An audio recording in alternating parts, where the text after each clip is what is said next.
Good afternoon, everybody. Thank you so much for taking time out of your very busy days to join this webinar. I'm going to be speaking about other effective area-based conservation measures. And yes, as Vincent says, I'm together with Kathy McKinnon, a co-chair of the IUCN Task Force on OECMs, that's been working very closely with the CBD to develop guidance on OECMs. Now, because of who you are, I wanted to, right at the top of this webinar, explain probably what your interest in OECMs is going to be. Other effective area-based conservation measures and the development of that is really, it's a significant step forward in the formal recognition of conservation outside of protected areas. So you may be thinking, okay, well, what's in it for us as protected areas people? I think as I progress through the call, you want to really be thinking about buffer areas around your protected areas and your protected area systems. And you also want to be thinking about connectivity between protected areas in your system. And I think particularly if you're thinking about those things as we proceed, this is going to make, I hope, a lot of sense for you. The opportunities will be increasingly obvious. So having said that, I'd like to now begin with the background to where this new designation comes from. We have to go back, and we have to actually go right back to when Japan hosted the 10th Conference of the Parties to the Convention on Biological Diversity, CBD COP10, in the city of Nagoya. And as you'll know, the parties agreed the strategic plan with 20 targets, and target 11 was particularly important for us. I'm actually quite sure those of you on this call know this target off by heart. And this is what a lot of people saw just after it had been agreed, let's say in 2011 and 2012.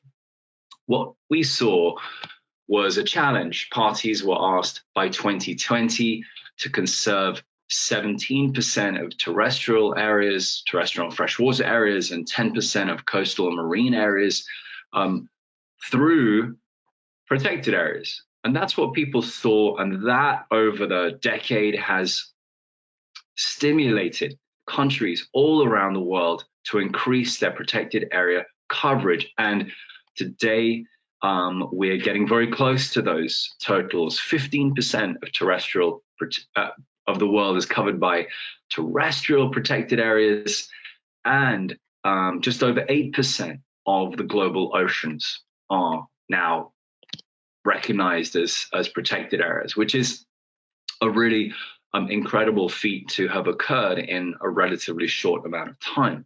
So that's the good news.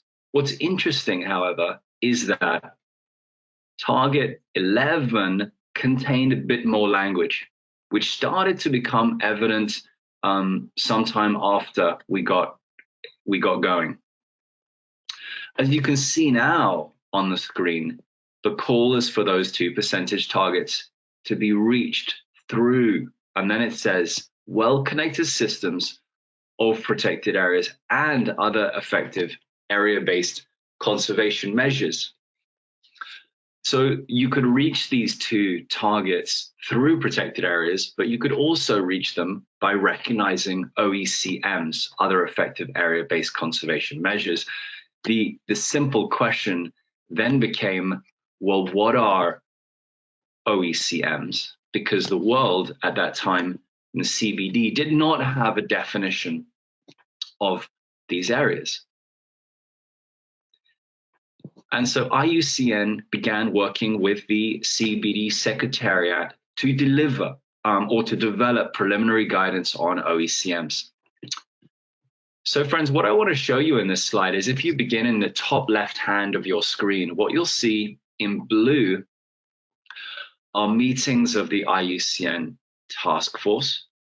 And in orange, you'll see CBD meetings of different kinds of CBD meetings that are held.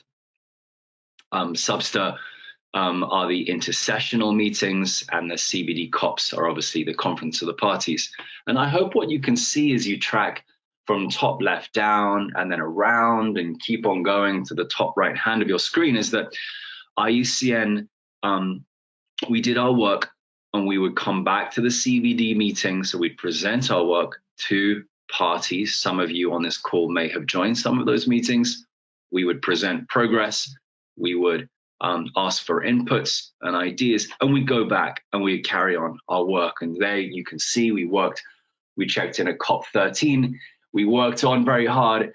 We checked in at Substa 21. There were some CBD workshops at the start of 2018, and then Substa 22, middle of 2018. And by the end of the year, when we got to Sharm el Sheikh, Egypt, CBD COP 14, we agreed, or as in parties to the CBD, your countries, your governments agreed a definition of OECMs. And subsequently in November 2019, IUCN published its guidelines. So you will now be thinking, okay, that's all well and good. Glad to hear the background. What is an OECM? So we're going to turn to that. Now, what you have on your screens, and I'll pause just now so you can read it properly, is the CBD agreed definition of an other effective area-based conservation measure. I'll just give you a minute to have a look at that and read it. So that definition was agreed, as I said, in 2018 by all 196 parties to the CBD. And I'm sure now you're thinking, okay, that looks like an interesting definition. And I can see that it says in the first block there that it's geographically defined, which is other than a protected area, i.e. is not a PA. But what exactly does it mean? What would these areas be in reality if they're not protected areas, but they are achieving conservation? And I think that's would be a great question. And that's exactly what we're going to turn to now. So as protected area experts, you will all know that the definition of a protected area is that it is an area that is dedicated to the conservation of biodiversity. All of your protected areas and your networks more broadly are areas that are dedicated to protecting biodiversity through one or other means. Great. And that's, by the way, the CBD definition of a protected area as well, and IUCN guidance also follows that definition. Okay. In contrast to that, an OECM is an area that delivers conservation, but unlike protected areas, it doesn't have to be dedicated to that conservation outcome. It could be an area which is dedicated to something else, some other management objective, but the area also conserves biodiversity. And if it does those things, then it may well be an other effective area-based conservation measure.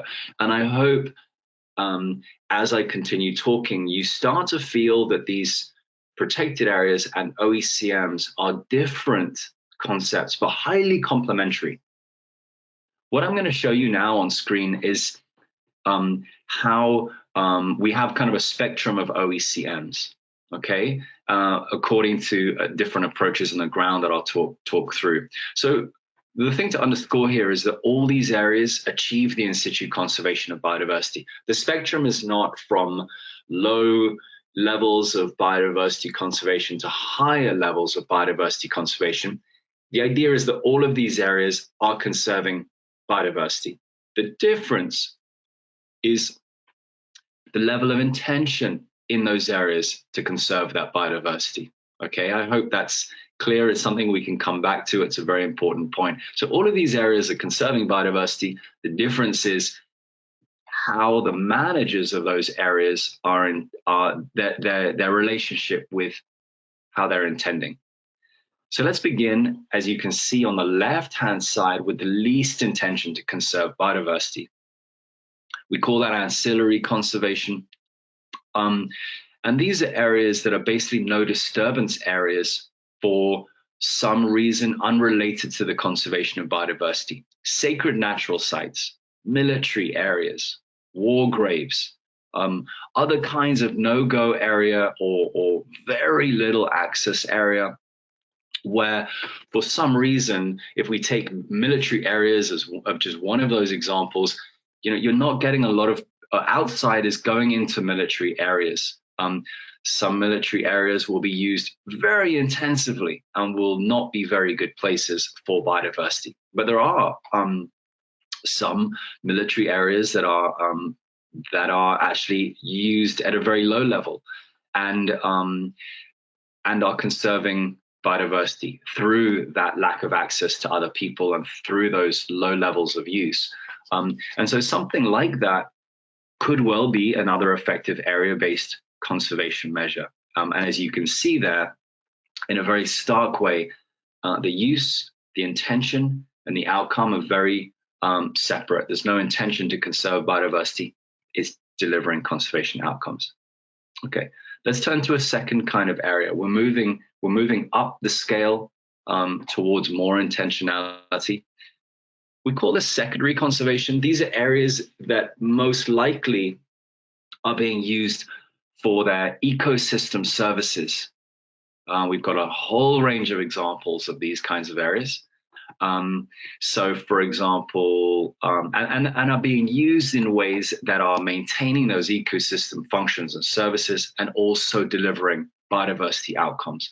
So, for example, areas conserved by indigenous peoples and local communities in the terrestrial realm, also locally managed marine areas in the coastal marine areas, watershed protection areas. Where I live in Sabah, we've got a good few examples actually of watersheds that are outside of the protected area framework, but could well be either one day future PAs or OECMs, non-timber forest product collection areas, and for example, ecosystem service wetlands that exist in various countries.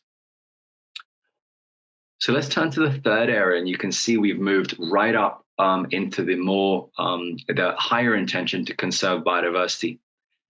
Actually, there are some areas, and we talked about this a lot as a task force, there are some areas that may have a primary conservation objective, like a protected area. Basically, they meet de facto, in fact, they meet the definition of a protected area, but for some reason, they either can't be recognized as protected areas. The national law, for example, doesn't allow those kinds of areas to be recognized as protected areas, one. Or maybe the governance authority doesn't want that area to be recognized as a protected area.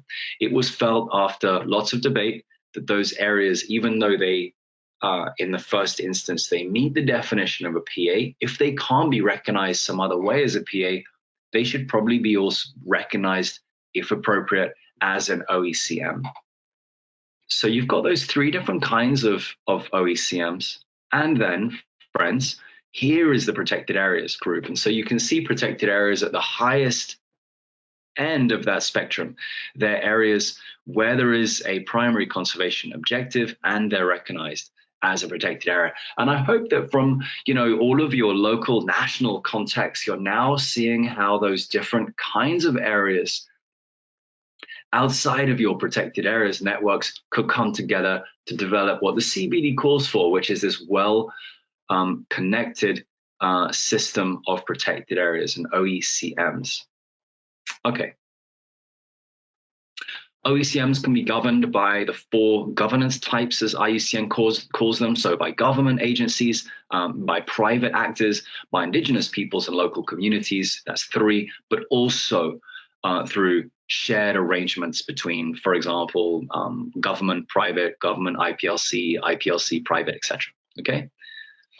And I hope as well that you can start to appreciate that how OECMs can play this really important role in landscapes and seascapes and can provide this recognition, support, additional security to a diversity of areas that are delivering conservation outcomes and have got strong governance systems, all existing outside and hopefully in tandem, in collaboration with protected areas as well.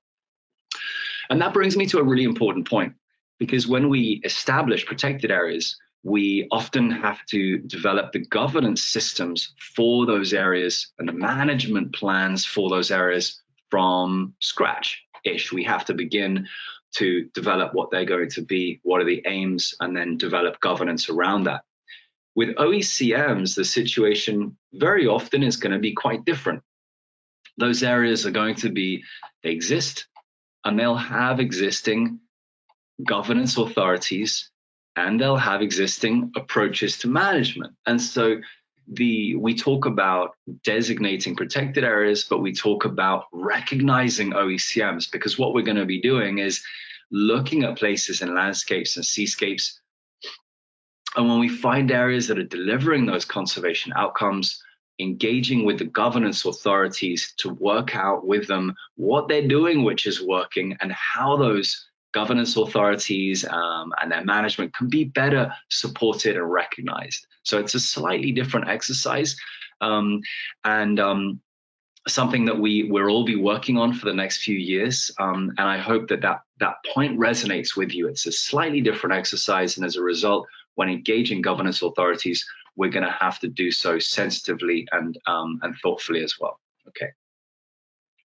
To help with this process, IUCN has developed, on the left-hand side is our guidelines on OECMs that basically just help the reader more easily understand the CBD decision. And then the right-hand side is something which is being developed at the moment, and that is a step-by-step methodology, which you can use in specific OECMs. So in your own countries, when you identify a potential OECM, an area that looks like it might be an OECM, you can use this tool to work with a governance authority to assess that area to see whether it actually meets the criteria for an OECM. So that's going to be out quite shortly. Okay, so I hope from what I've said so far, you can think in your national context. You can already see there will be some really interesting opportunities.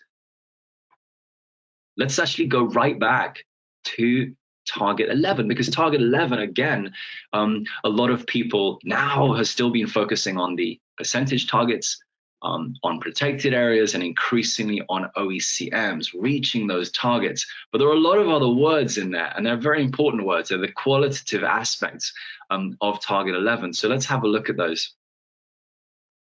OECMs can help us conserve areas of importance for biodiversity and ecosystem services, of course. It can help us recognize effective and equitable management and governance of those areas. It can increase ecological, or they can help us increase ecological representativity. I hope all of you from your national systems can appreciate the fact that OECMs can help connect protected area systems. And because we're going to be developing more complex systems of protected areas and OECMs, that also helps integrate conservation into the wider landscapes and seascapes and mainstream conservation as well.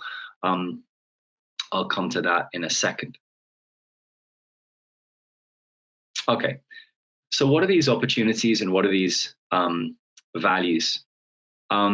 Well, I mean, I would say in the very first instance, the OECMs really validates efforts to conserve biodiversity outside of protected areas, or in as a complement to protected areas.